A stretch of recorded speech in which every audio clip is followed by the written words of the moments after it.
साथ टेक्नोलॉजी और inner Joy के साथ इनोवेशन की ओर बढ़ रहा है।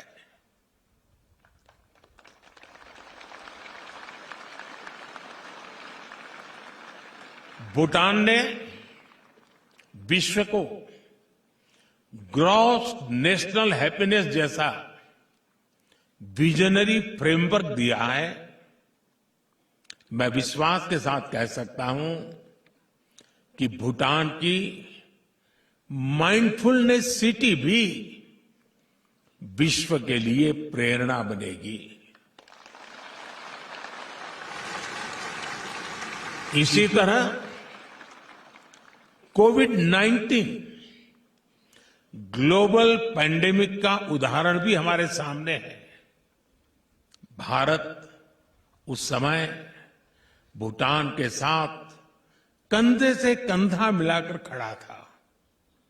उस मुश्किल समय में मैंने योर मैजेस्टी आपकी संवेदनशीलता को, प्रशासनिक कुशलता को बहुत करीब से देखा है।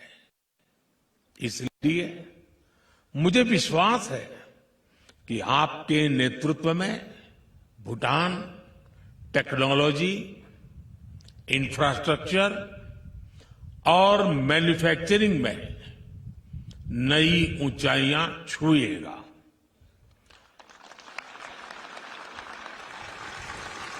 आज जब दुनिया क्लाइमेट चेंज जैसी चुनौतियों से जूझ रही है, तब भूटान की ये कार्बन न्यूट्रल प्रगति विश्व को रास्ता दिखाएगी। साथियों, हमें गर्व है कि हिज मैजेस्टी द किंग के गैलेफू जैसे विजनरी प्रोजेक्ट्स में भारत को सहयोग देने का अवसर मिल रहा है।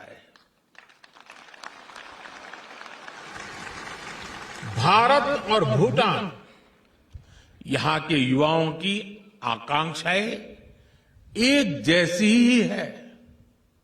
भारत ने और हमारे लक्ष्य भी एक जैसे हैं।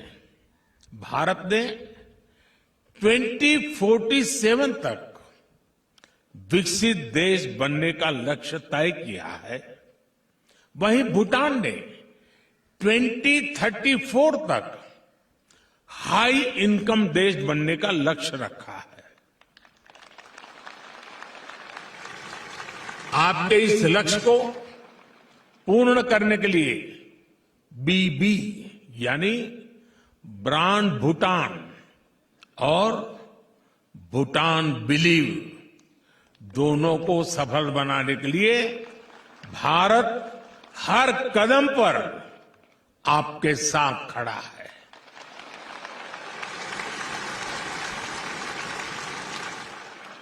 मैं आपको ये भरोसा भी दिलाता हूं कि आने वाले 5 वर्षों में हम दोनों देशों के पारस्परिक सहयोग को नई ऊंचाई देंगे।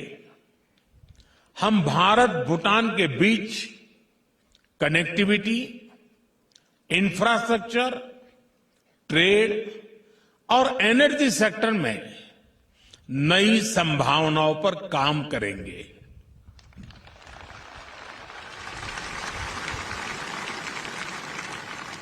बेहतर एयर कनेक्टिविटी के लिए नया एयरपोर्ट हो, गैलेफू से कोकराझार, सामची से बन्नरहाट के बीच नए रेलवे लिंक हो, ब्रह्मपुत्र के जरिए वाटरवेज का संचालन हो, जल्द ही हम इन्हें तेजी से पूरा होता देखेंगे।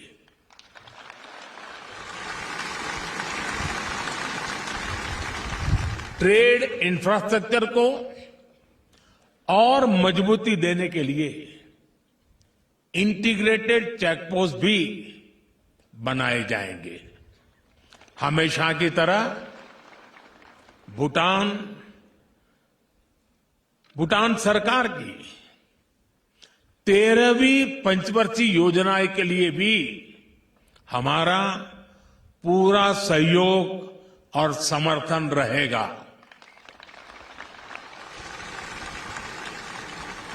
मैं भूटान के मेरे भाई बहनों के बीच ये घोषणा भी करना चाहता हूं कि अगले 5 वर्षों में भारत सरकार इस दिशा में 10,000 करोड़ रुपए का सहयोग करेगी।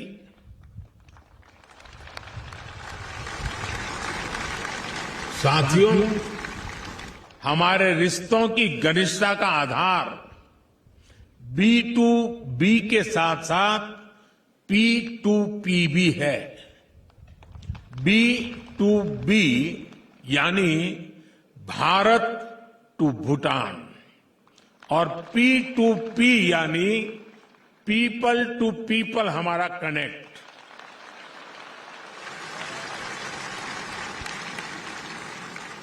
हमारे B2B संबंध बुद्ध और गुरु रिम्पोंसे से जुड़े हैं।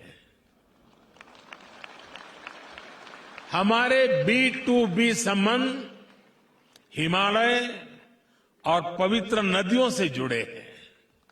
इसी तरह हमारे P2P संबंध भी हजारों वर्षों का अपनापन है और अब तो हजारों लोग जिन तक वाटर सप्लाई प्रोजेक्ट का लाभ पहुंच रहा है, जिन्हें कृषि और पशुपालन डेवलपमेंट प्रोग्राम का लाभ मिल रहा है, दामचू चूखा रोड से जिनका जीवन बदला है, ये बच्चे एजुकेशन प्रोग्राम से जिनका भविष्य संवरा है, थिम्पू के मदर एंड चाइल्ड अस्पताल से जिन्हें स्वस्थ जीवन मिला है, वे सब साथी अब भारत भूटान के P2P संबंधों का नया आधार बने हैं।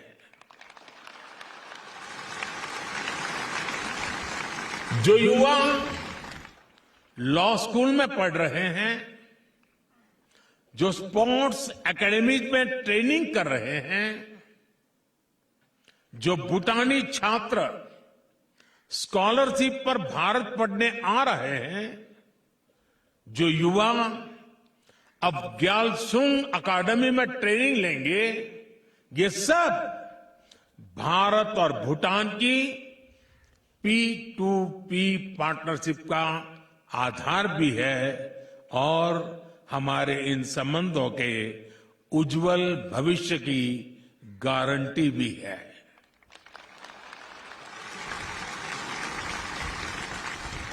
साथियों, भारत और भूटान मिलकर कई फ्यूचरिस्टिक प्रोजेक्ट पर काम कर रहे हैं।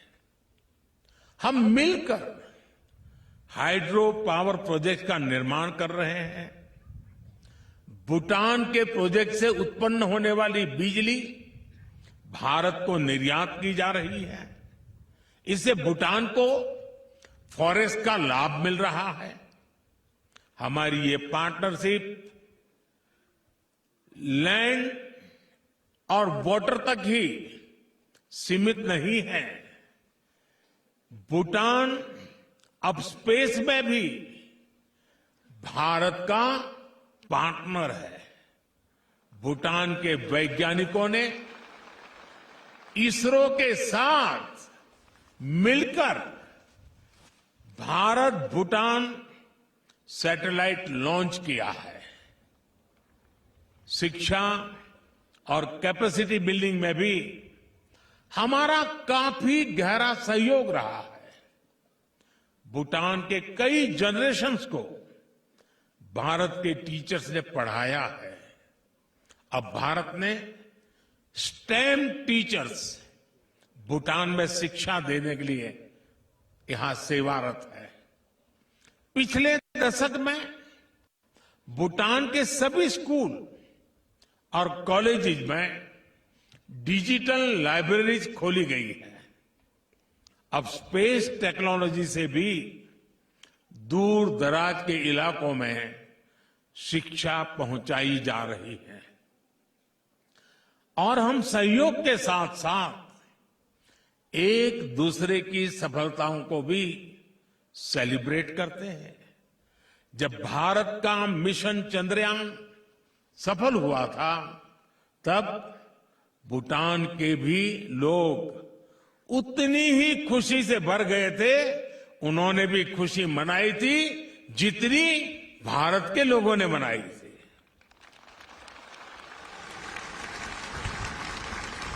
हिज मैजेस्टी ने मुझे पत्र लिखकर उस ऐतिहासिक दिन पर बधाई दी थी।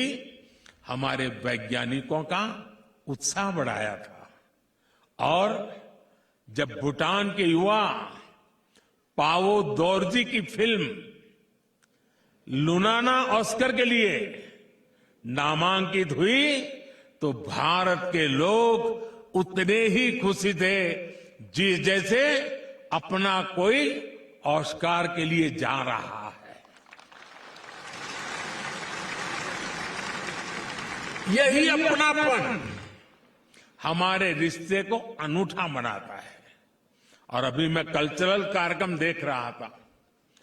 जिस प्रकार से भारत की विशेषताओं को, भारत के सांस्कृतिक परंपराओं को, भारत के गीत संगीत नृत्य को और खास करके मेरे गुजरात को आपने जिस प्रकार से यहां प्रस्तुत किया, कितने दिन मेहनत की होगी इसका मैं अंदाज लगा सकता हूं। लेकिन भारत आपके दिल में बसता है तभी तो ऐसा आयोजन होता है और इसलिए मैं बहुत बधाई देता हूं आपको। साथियों, आज भारत विश्व की सबसे तेज गति से प्रगति कर रही 5वीं सबसे बड़ी अर्थव्यवस्था है। आज की उपलब्धियों को आगे ले जाने के लिए हमने 25 वर्ष का अमृत काल का संकल्प लिया। शीघ्र ही हम विश्व की तीसरी बड़ी अर्थव्यवस्था बनने जा रहे हैं। हमारी इस यात्रा में भूटान एक मजबूत भागीदार होगा। मैं इस अवसर पर सभी भारतवासियों की ओर से his majesty the 4th king का विशेष आभार व्यक्त करता हूं। मुझे विश्वास है कि आने वाले समय में आपके सहयोग और मार्गदर्शन से हम नई ऊंचाइयों को छुएंगे। मैं हिज मैजेस्टी का भी उन्होंने अपने भाषण में जिस प्रकार से अपनी भावनाएं व्यक्त की हैं, मुझे जो सम्मान और गरिमा दी है, आपने साइनेटस में भी अवार्ड के साथ आपने एक एक शब्द जो लिखा है, मैं नहीं जानता हूं कि मेरी योग्यता कितनी है, लेकिन आपने जो कुछ भी लिखा है, आपने जो कुछ भी कहा है, हो सकता है उन मुद्दों को लेकर के, उन भावनाओं को लेकर के मैं अपने जीवन को भी ढालूं, अपने कार्यों को भी आगे बढ़ाऊं, ताकि आपकी जो मनोकामना है, आपने जो भाव व्यक्त की है, उसको मैं भविष्य में साकार करके भारत भूटान को, इन संबंधों को नई ऊंचाई पर ले जाने में निमित्त बन सकूं। इसी भाव के साथ एक बार फिर आपके इस प्यार और सम्मान के लिए मैं बहुत बहुत आभारी हूं। कदरीन से ताशी दे ले।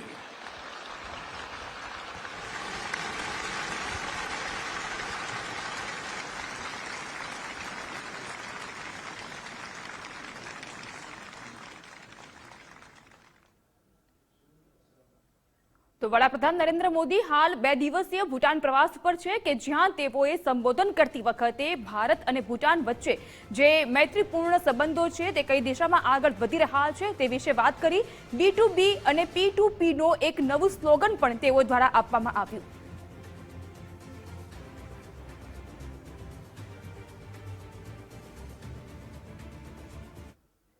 આ સાથે જ બુલેટિનમાં આગળ વધતા પહેલા રોકાઈશું એક બ્રેક માટે। આપ જોતા રહો ગુજરાત ફર્સ્ટ।